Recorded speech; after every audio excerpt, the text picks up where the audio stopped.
Drama सुन मेरे दिल में बिलाल और सदफ की शादी कब और कैसे होगी। ये जो खिचड़ी पकी हुई है बिलाल, अमार, हमशा और सदफ की, ये कब तक पकती रहेगी और हम कब तक उल्लू बनते रहेंगे। अगर आप लोग देखो तो स्टोरी के अंदर अब बाकी बचता कुछ नहीं है। एक छोटा सा पॉइंट है, बहुत ही वीक पॉइंट है, जिसको खलील साहब लेके आगे चल रहे हैं। अब मैं शुरू करता हूँ उस सीन से जहाँ पर बिलाल सदफ की अम्मी से ये कह रहा है कि मैं बहुत गलत आदमी था और बहुत सारे मतलब अपने बारे बता रहा था, गलत मरासिम और वो शराब नोशी है वो, और वो कहता है कि मैंने आप सबको छोड़ दिया है। तो उसके बाद वो कहता है कि मैंने आपकी बेटी से मिलना है। फिर वो जाता है सदफ से मिलने के लिए। सदफ से ये कहता है कि मैं आपसे मोहब्बत करता हूँ, आपसे शादी करना चाहता हूँ, आपका क्या ख्याल है। तो वो कहती है कि मैं आपसे शादी नहीं कर सकती, मैं आपसे मोहब्बत नहीं करती। उसके बाद बिलाल उससे ये पूछेगा कि अगर आप मुझसे मोहब्बत नहीं करती तो इट्स मीन्स कि आप मुझसे नफरत करती हो। तो वो कहेगी कि मैं नफरत भी नहीं करती। अब सदफ से बंदा ये पूछे कि अगर तुम इस बिहाफ पे ये शादी नहीं कर सकती कि मैं तुमसे मोहब्बत नहीं करती, तो अमार को क्यों हाँ कर दी। तुम तो अमार से मोहब्बत करती नहीं हो, इवन तुम तो उसको पसंद भी नहीं करती हो इस कैटेगरी के अंदर।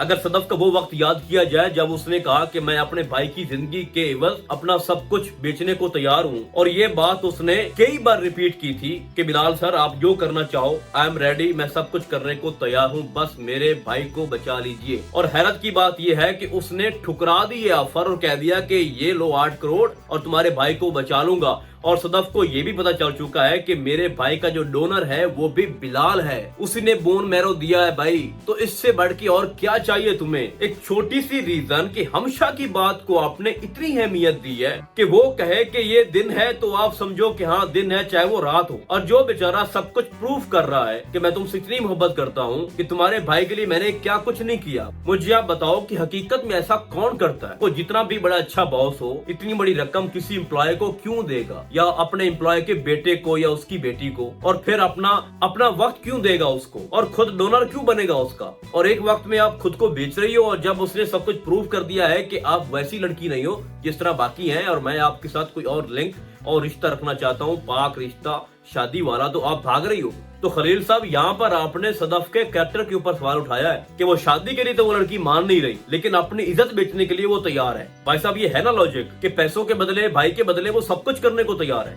लेकिन जब बात आई शादी की उसी बंदे के साथ तो कहती है मैंने नहीं करनी क्योंकि आपका कैरेक्टर ठीक नहीं है, और दूसरा मैंने हमशा की बात माननी है, और फिर उसके बाद अमार को मैंने वादा दिया हुआ है। अब अमार इतना इंपॉर्टेंट हो चुका है तुम्हारे लिए, जिसने खुलेआम तुम्हारे ऊपर इतने बड़े इल्जाम लगाया कि ऑफिस में जाती है और इसका पता नहीं क्या चक्कर चल रहा है बिलाल के साथ। तो ये मन तक ये लॉजिक मुझे समझ नहीं आ रही। कम से कम इस ड्रामे को यहीं पर एंड हो जाना चाहिए, क्योंकि कोई भी रीजन ऐसी नहीं है जिसकी बिना पर आप ड्रामे को इतना ड्राइव कर रहे हो कि लगता है पता नहीं किसी बड़ी चीज का कोई इंतजार है हमें, कोई पता नहीं कोई कमाल का इसमें दबंग कोई नया कैरेक्टर आने वाला है, उसके लिए हम ये सारा प्लेटफॉर्म तैयार कर रहे हैं। अब जी सदफ ने इनकार कर दिया है, बिलाल बेचारा रो कर वापस आ गया है और सोच रहा है कि मैंने पता नहीं कोई मोहब्बत करके गुनाह कर दिया है, मैंने उसकी खातिर सब कुछ छोड़ दिया और वो इतनी जालिम लड़की निकली कि उसने मुझे इनकार कर दिया। अब आगे ये होने वाला है कि टाइम गुजरने के साथ साथ सदफ बार बार ये सोचेगी कि मैं हमशा की बात को इतना अहमियत क्यों दे रही हूँ।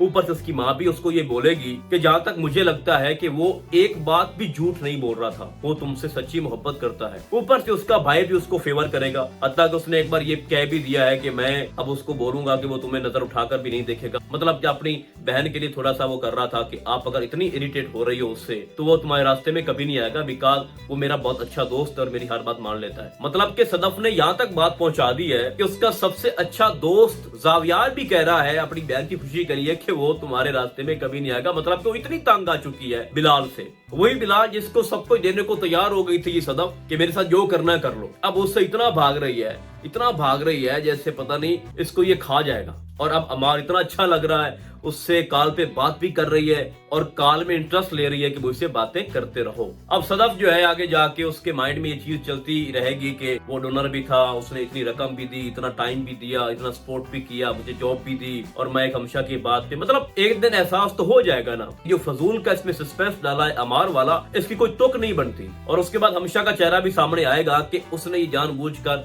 जाल बिछाया था ताकि मैं बिलाल को हासिल कर सकूं, और उसका जो अपने फ्योंसी के साथ चक्कर चल रहा है और उसका फ्योंसी बार बार उसके ऑफिस तक पहुंच चुका है, तो वो उसकी जान नहीं छोड़ने वाला। वो जो बंदा है ना जो इसका फियांसी है वो कोई छोटा कैरेक्टर नहीं है। उसने बड़े बड़े ड्रामों में काम किया, जिसमें खुमार में भी उसने एक बड़ा अच्छा रोल था उसका, उसके बाद तेरे बिन में भी उसने बड़ा अच्छा किरदार अदा किया। तो वो हमशा का चेहरा जो है ना बेनकाब करेगा। तो जब सदफ को हमशा की चाल का पता चलेगा कि उसने अपने फियांसी को इनकार कर दिया, अपने लवर को जिससे उसकी शादी हो रही थी, सिर्फ इस वजह से कि वो बिलाल से शादी कर सके, तो अगर हमशा उससे शादी करने को तैयार है, बिलाल को अपनाने को तैयार है, तो मुझे क्यों रोक रही है ये कह करके उसका कैरेक्टर ठीक नहीं है। तो यहाँ पर आके सदफ की सारी गलतफहमियां दूर हो जाएंगी और उसी समय उसको ये भी जब कंफर्म हो जाएगा कि उसने शराब छोड़ दिया, गलत काम छोड़ दिए, अब बाकायदा तो नमाजी बन चुका है, तब तक हो जाएगा वो, तो उसके बाद उसके रास्ते में हर रुकावटें दूर हो जाएंगी। और जो अमार बेचारा है वो रास्ते में लटक गया है, उसका कुछ नहीं होने वाला। उसको एक पल की आर्जी खुशी मिलती है और उसके बाद वही खुशी उसकी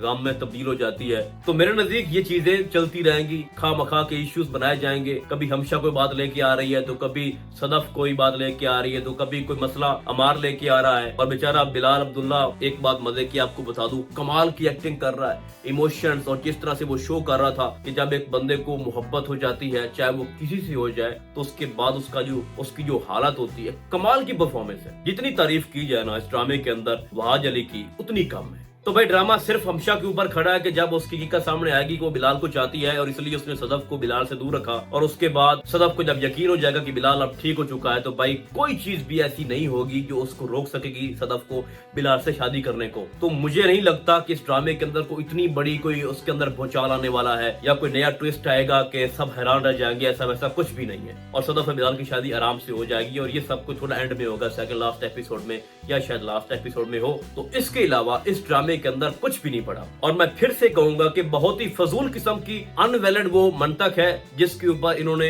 एक सस्पेंस डाल दिया है जी कि सदफ की बिलाल से शादी नहीं हो सकती क्योंकि उसने अमार से वादा किया। ऊपर से हमशा की बात वैलिड हो गई है कि जनाब बिलाल ठीक नहीं है, उसका कैरेक्टर ठीक नहीं है, और ये सोच कर कि कल को मेरे से इंतकाम लेगा और अब जो मैंने उसको इनकार कर दिया है, हो सकता है अब मेरे साथ कोई मसला खड़ा कर दे।